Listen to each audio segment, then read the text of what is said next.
योगी आदित्यनाथ को धमकी क्यों मिल रही है? धमकी क्यों मिल रही है? इस देश के सबसे बड़े प्रदेश के मुख्यमंत्री को आखिर धमकी क्यों मिल रही है? बांग्लादेश में हिंदुओं पर हमला हुआ तो मुख्यमंत्री योगी ने एक नारा दिया, बटेंगे तो कटेंगे, एक रहेंगे तो सेफ रहेंगे। हिंदुओं को सेफ करने के लिए देश से लेकर विदेश तक यह नारा गूंजने लगा। लेकिन अब हिंदुओं को एकजुट करने का नारा बुलंद करने वाले उत्तर प्रदेश के मुख्यमंत्री योगी आदित्यनाथ को बार बार जान से मारने की धमकी आ रही है।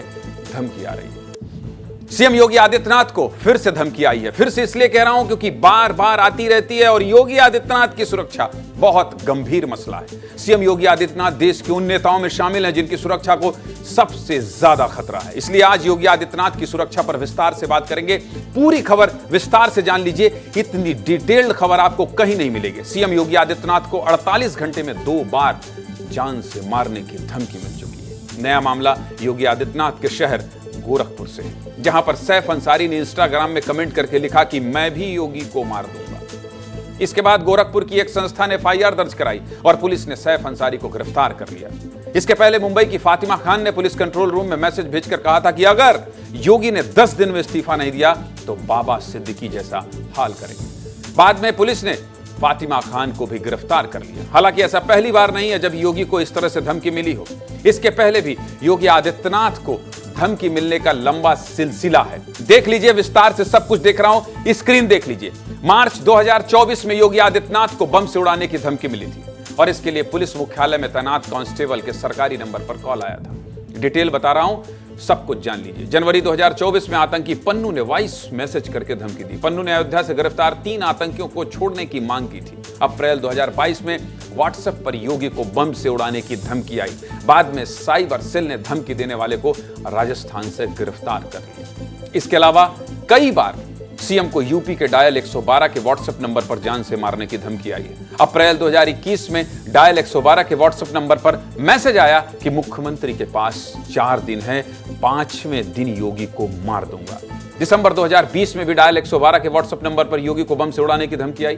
2020 में ही नवंबर और जुलाई के महीने में सीएम को जान से मारने की धमकी आई थी। धमकी का तरीका एक जैसा ही था। डायल 112 के नंबर पर धमकी आई थी। बाद में पुलिस ने सभी आरोपियों को गिरफ्तार कर लिया। क्यों बता रहा हूं कि यह खबर गंभीर है? समझ रहे हैं आप? ये तो बात थी सीएम योगी आदित्यनाथ को मिली धमकियों की, लेकिन योगी की सुरक्षा भी कहीं ज्यादा सख्त है। योगी आदित्यनाथ को परिंदा भी पर नहीं मार सकता भाई साहब। योगी की सुरक्षा के बारे में भी विस्तार से जान लीजिए कि सुरक्षा घेरा योगी का कैसा है, कितने लोग तैनात हैं। देख लीजिए स्क्रीन।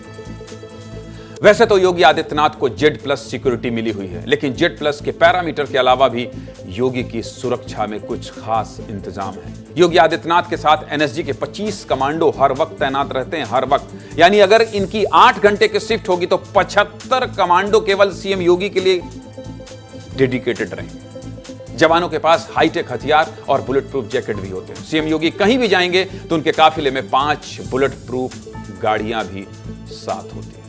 इसके अलावा अगर योगी किसी दूसरे शहर या राज्य के दौरे पर जाते हैं तो वहां के IG, DIG और वरिष्ठ पुलिस अधिकारी खुद सुरक्षा की जिम्मेदारी संभालते हैं। जहां सीएम योगी का कार्यक्रम हो रहा होगा, सुरक्षा के 4 घेरे बनाए जाते हैं। पहले घेरे में योगी के बिल्कुल करीब रहने वाले NSG के कमांडो होते हैं जो बुलेट प्रूफ कवर के साथ होते हैं। दूसरा घेरा भी NSG कमांडो का ही होता है, लेकिन ये योगी से थोड़ा दूर होता है। तीसरा घेरा आउटर रिंग का होता है जिसमें सीएम सुरक्षा से जुड़े जवान तैनात होते हैं। और चौथा घेरा लोकल पुलिस का होता है जिसमें पुलिस और PAC के जवान तैनात होते हैं। आप समझ गए योगी आदित्यनाथ को धमकी मिलने की खबर प्राइम टाइम में इतने विस्तार से क्यों दिखा रहा हूं? क्योंकि एक व्यक्ति जो प्रदेश का मुख्यमंत्री है, उसकी जान बचाने के लिए कितने सुरक्षाकर्मी तैनात किए गए हैं। आप समझ गए होंगे कि सीएम योगी की सुरक्षा को भेदना मुश्किल ही नहीं, नामुमकिन है। वैसे सीएम की सुरक्षा को लेकर NSG समय समय पर मॉक ड्रिल करती रहती है। ऐसा ही कुछ हुआ था कुछ दिन पहले। देख लीजिए, तस्वीर दिखा रहा हूं, जब उत्तर प्रदेश की विधानसभा के ऊपर NSG ने मॉक ड्रिल की थी।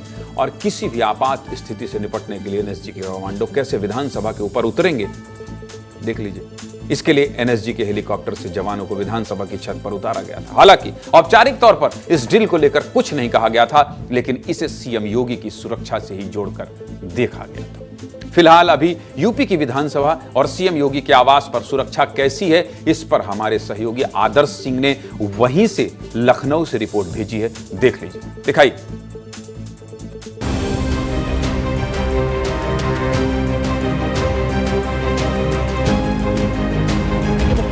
योगी आदित्यनाथ की सुरक्षा को लेकर क्या कुछ इंतजाम किए गए हैं, उनके घर की सुरक्षा कैसी है और साथ ही साथ वो जहां पर जाते हैं वहां की सुरक्षा कैसी होती है। इस वक्त हम यूपी की विधानसभा के सामने मौजूद हैं और यहां पर अगर आप देखें तो ये वो जगह है जहां पर एनएसजी के ब्लैक कैट कमांडोज जो हैं वो कई बार मॉक ड्रिल कर चुके हैं, यानी ये बता चुके हैं कि अगर विधानसभा में किसी भी तरीके की सुरक्षा व्यवस्था की चूक होती है, जरूरत पड़ती है इंगेज होने की, तो उस दौरान कैसे यहां पर वो आएंगे। हेलीकॉप्टर से यहां पर बाकायदा लैंडिंग करके दिखा चुके हैं।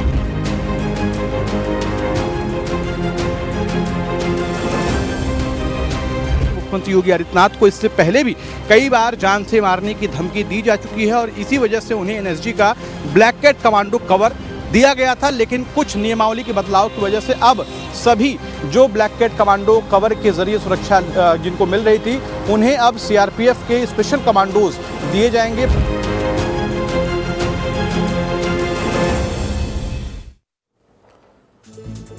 देखिए, आदर्श लखनऊ से रिपोर्ट भेज रहे थे, मुझे एक बार लखनऊ जाना होगा। आदर्श कहां खड़े हैं? कालिदास मार्ग, ये तो मुख्यमंत्री के बाहर ही खड़े हैं, मुख्यमंत्री निवास के बाहर।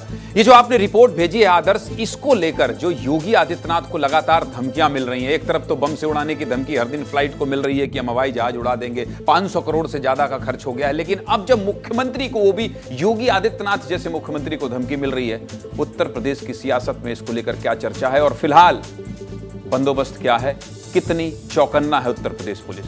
आदर्श। बिल्कुल ज्ञानेंद्र जी, इस वक्त हम मुख्यमंत्री आवास के ठीक बाहर मौजूद हैं। मैं अपने सहयोगी से कहूंगा कि एक बार आपको यहाँ की तस्वीरें भी दिखा दें। साथ ही साथ मैं अगर आपको बताऊं तो राजनीतिक तौर पर फिलहाल कोई भी पार्टी, कोई भी नेता इस पर बोलने से बच रहा है और ऐसा इसलिए क्योंकि मुख्यमंत्री योगी आदित्यनाथ को पहले भी थ्रेट परसेप्शन उनका जो है वो बहुत ज़्यादा है और ऐसे में ऐसा सेंसिटिव मुद्दा है कि इस पर कोई भी व्यक्ति फिलहाल बोलने से बच रहा है। लेकिन जो हम सुरक्षा की बात कर रहे थे, अगर आप ये देखें तो ये पहला गेट है, पहला दरवाज़ा है। अगर मैं आपको ये तस्वीर दिखाऊं तो ये सामने जो चौराहा है, यहाँ पर किसी को रुकने की इजाज़त नहीं है, यानी यहाँ पर कोई भी व्यक्ति खड़ा होकर रुक नहीं सकता है, बात नहीं कर सकता है, इससे रुकने का स्पॉट नहीं है। इसके साथ साथ अगर आप देखें तो पहला घेरा है, यानी इस गेट से अंदर घुसने के लिए भी आपको बड़ी मशक्कत करनी पड़ेगी। जिस व्यक्ति का नाम सुरक्षा डायरी में दर्ज है, जिसको पहले से अपॉइंटमेंट मिली हुई है, सिर्फ वही व्यक्ति तमाम चेकिंग के बाद पहले घेरे के आगे जा पाएगा और उसके बाद अलग अलग घेरे बनाए गए हैं। फिलहाल यहाँ पर यूपी पुलिस के जवान और साथ ही साथ लोकल इंटेलिजेंस यूनिट उनको तैनात किया गया है। और अगर आपको बताएं तो इस वक्त मुख्यमंत्री योगी आदित्यनाथ की सुरक्षा में एनएसजी के जो जवान हैं वो तैनात है, लेकिन जो नियमावली में बदलाव किया गया है उसमें 8 से 9 लोग ऐसे हैं जिनको एनएसजी के ब्लैक कैट कमांडो का कवर दिया गया है। उन लोगों की सुरक्षा जो है अब हटाकर संसद की सुरक्षा करने वाले सीआरपीएफ के स्पेशल जवान जो हैं वो लगाए जाएंगे। निश्चित तौर पर बहुत शुक्रिया आदर्श, आपका बहुत धन्यवाद। आप वहां खड़े होकर इस खबर को ब्रीफ कर रहे हैं, जिस तस्वीर को देखने के लिए या जिस तस्वीर के बारे में बात हो रही हो विस्तार न्यूज का मकसद यही होता है कि हम बहुत ही लाइव तस्वीर लोगों को दिखाएं कि खतरा क्या है। आपने सब कुछ बता दिया, सब कुछ दिखा दिया, आपका बहुत बहुत धन्यवाद।